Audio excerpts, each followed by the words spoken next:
What's up, friends and professionals? Welcome back to another Live Time with Alec. Yes, we're here. And man, you're going to hear it today. You're going to get it. I know. I'm normally very encouraging and loving. But we got to talk. We got to have a conversation today. Watch the clip. When you work with a borrower, your goal after the loan closes should be building a real relationship with them. Mortgage is what brings us together today. Nope, not quite like that. Welcome to #bypass. Don't be the LO who's all like, okay, close your loan, good talk, have fun storming the castle, goodbye, and never talk to them again. Helping a customer close a loan does not mean you have a relationship with them. Inconceivable! You need to invest in your relationship with them so they continue to trust you for all their future mortgage needs. How? Find them on social, connect with them, and become part of their regular lives. Learn about who they are and what they care about. Instead of sending them a drip campaign, put them on your personal Christmas card list and send them that as you wish. Be sure to reach out in intentional, personal ways so you'll remain top of mind the next time they're looking for a home loan. Hello, my name is Nigo Montoya. Want to know more? Well, this is one in a series, so follow on whatever platform you're watching this, and we'll make sure you don't get... All right, here's the conversation. Here's the real conversation. Okay, episode 30, building a lifetime relationship. I'm going to call it like I see it. In market, retail, mortgage, professionals, y'all like to say that you're relational. I know you do. We're relational. We care about you. And you do care about the person. You are empathetic. You are relational, but you're not in a relationship. Now, I'm going to unpack that. It sounds a little harsh. We're in the nest. Can you be in the nest with me for 1 second? Just be honest for 30 seconds. Okay. The reality is, the truth is, we close loans for people and then we don't hang out with them anymore. I know. It's just the truth. We want to be in relationship with somebody, but then being in relationship with somebody means you keep hanging out with them. You spend time with them. You care about them. You send them things. You engage with them.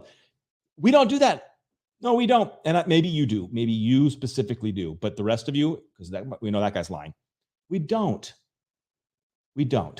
You know what we do? We put them in our CRM, or maybe the system does it for us, and then we do nothing, or we send them a drip campaign. I'm not going to rant on drip campaigns. I'm not going to rant on it. It's just garbage. Amazon knows when to refill their toilet papers and is like, would you like a refill of toilet paper? This is when you ordered it last time. That sounds like a relationship to me, if you know my bowel movements. Mortgage professionals, we don't have a clue what's going on with our people after we close the loans, do we? I know. And so that's the honest, just the truth. We have to understand it. We have to accept it. That first phase is acceptance. And then we can go, what do we do about that? Do we want to be in relationship with our customers? Really in relationship, like we are with our referral partners. So we know how to do it because you and your referral partners, I guarantee you, are in solid relationships. You hang out, you spend time, you go to dinners and meals, business plan together. But now when we get into your customers, we don't. But if you want to, if you believe in your heart that actually being in relationship with your customers in a more significant way than a disgusting drip campaign will yield you great results, better opportunity, more sales, more referrals, on and on, then just listen for a few seconds. Let me give you some ways to do it. Stop sending them crappy drip campaign emails. Instead, send them something every month that matters to you and would matter to them. Ask yourself, is what I'm sending them, does it matter? Let me give you an example.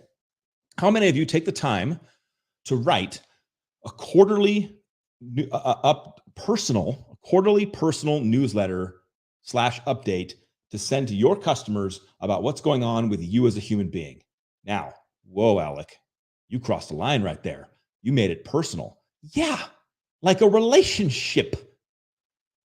I'm not joking. I would send out every quarter a personal newsletter that would tell my past customers what's going on in my life. But Alec, they don't care. Yes, they do care because they know I care about them. Yes, I put myself in positions of vulnerability. Did some people not like it? Of course. And they didn't use me again. But others really connected. And look, and there's formative stuff happening for you every quarter. Some of you are having kids. Some of you are getting married. Some of you are moving, buying new houses. Some of you are getting new cars. Some of you are getting new dogs, new pets, new cats. Some of you, your kids are moving out. There's significant things that are happening in your life that if you want to be in a relationship with somebody, you should write it down and send it to your past customers and let them know what's going on with you. Yes. Now, in addition to that, because it's not just about you, how do you actually stay in connection with somebody else? Oh, what's up, bro? What's up, Roy? Popping my feed for a couple of years now. It's the first time I listened. Dude, love it. That's the best example of power of social media I could ever ask for. Because I know that I'm not that important. So you should remember that too. That's a different message. But being consistent matters. So here's how you get off your own self and get into your customers' lives. If you really want to be relational, you know what you do? You find them on social media. Oh, I know. Weird. So weird that you would just go find them on social media. And then what you do on social media with them, you hang out with them. Carl, yes, of course. You comment, engage, share their highs, be there in their lows, give them great feedback, encouragement, love on them. That's how you be in relationship, through intentionality. Oh, I've never heard that before. It's the same thing you do with real relationships, because these are. Think about your spouse, significant others, your friends. What do? You hang out together. You spend time. You send them stupid TikToks and memes on a group text. I know you do. Like that's what you do. So when your past customers are on these platforms, which they are, and they're showing about the food they had or their kid's soccer goal they just scored, and you get the chance to be like, what's up? God, I can't believe little Timmy's so big. What a great goal. Like a real person. What do you think happens when you do that kind of stuff, when you invest in other people? Here's another great example. Gift giving. I love gift giving. It's one of the love languages. It's a good thing. You should probably give people gifts and thank yous. So what do you give your past customers as gifts and thank yous? Is it a cutting board with your name on it? You egocentric pile of poop? No, they don't like that. Don't do that. Why would you do that? Send them something they're going to like and care about, because you're in relationship with them, right? You're so relational. You must have asked them questions about what do they care about? What sports are they into? What do they do for fun? What are their hobbies? You probably asked that stuff, right? Because you really are a relational loan officer. So you care much more than the questions on the 1003. Of course you do. And so you got that information, right? Give them something that they care about. Do you give your friends and family? What's up, Jeannie? Yay. Do you give your friends and family gifts that matter to you? Like just a photo of yourself? No. God, no. You give them stuff that they're going to be stoked on. Why have we forgotten that? And then with our gifts for our customers, we do the same thing. And don't get me started on alcohol. Did you know they're a recovering alcoholic? Oh, yeah, they didn't say that. And you shipped them a bottle of booze? Big thumb up for you. We got to do better, my friends. We want to claim we're relational, then be in relationship with people. That's the message. That's the core thing. Get in their lives. Get physical. Okay.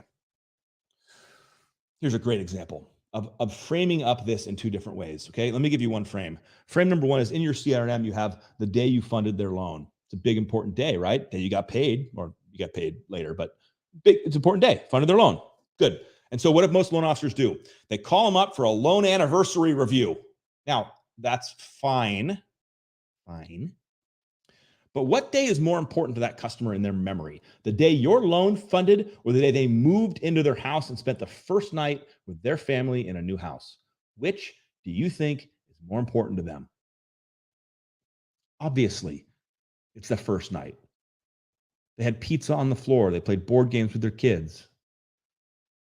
That's what they remember. They might remember the loan funding, you calling them with an emoji and a GIF on a text, but they remember moving and the chaos and the boxes everywhere and sleeping that first night and the kids being scared and coming up because it was a new house with new sounds. That's what they remember. So instead of calling them on their loan anniversary, why don't you take the time, because you are relational, you must know when they moved in, you must have that documented because you care so much about these people. You clearly wrote down when they moved, physically moved, what weekend. Maybe you gave them a housewarming gift. Why don't you call them up around that time? Remind them that this is when you moved in, and you're just checking in, because you do that with your customers, and you want to make sure that their mortgage, it's their first year of living in that house. Is the mortgage doing everything you wanted it to do? It's a boring topic. The answer could be quickly yes, but it's just a check-in, and I care, and that's why I called. Weird that actually caring about people being intentional, taking time would matter. But what do I know? You know, you do you, boo. Don't do you. If doing you is what I've been describing, don't do that anymore. Do the good stuff. Do the real stuff. Get in there, be relational, have some fun, kick some butt, and stop saying you're relational and be it. There you go. That's the message. Peace and love.